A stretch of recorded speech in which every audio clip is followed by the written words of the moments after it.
New at 11, there are major shifts underway for the marijuana industry in both Michigan and Ohio. From new tax hikes to policy changes, dispensary owners are saying each could impact how they operate on both sides of the border. Yeah, Steve Iwanicki sat down with a dispensary owner who works in actually both states. So, Steve, sounds like he's still trying to process all of this. You got that right, Jeff and Kaylee. Harrison Carter runs NAR Cannabis with stores in Monroe, Michigan and Columbus, Ohio. He says both states' changes are going to reshape how his business navigates pricing, product, and customers.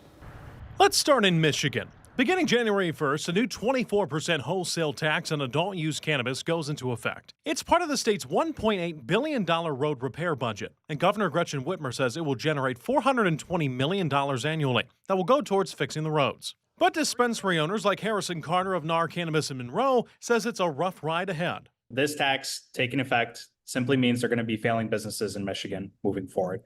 Job layoffs are going to occur. They may not be right away, but over time with the implications of this tax. Michigan already imposes a 6% sales tax and a 10% excess tax at retail. Carter says the new additional wholesale tax is something that will fall on customers. A retailer like ourselves can't absorb that 24% tax.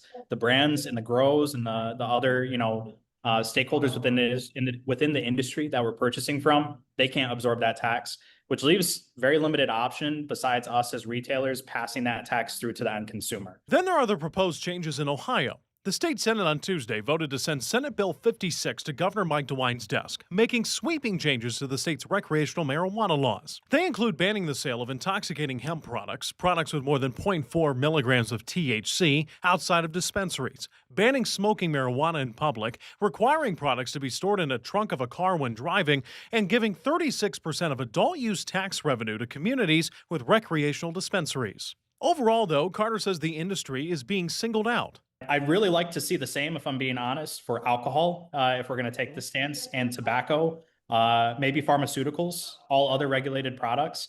Rules for thee, but not for me. And he says the coming months will be critical for businesses that operate in both Michigan and Ohio.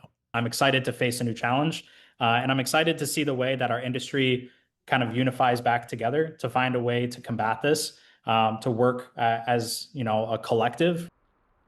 Now, in November in Michigan, a lawsuit was filed by the Michigan Cannabis Industry Association, or MCIA, against the state about the 24% wholesale tax. Today, a court of claims judge ruled in favor of the state, meaning this tax is still set to take effect next month. Carter says that NAR is part of the MCIA, and he expects the group to appeal that decision in the coming weeks. In studio, Steve Iwanicki, WTOL 11.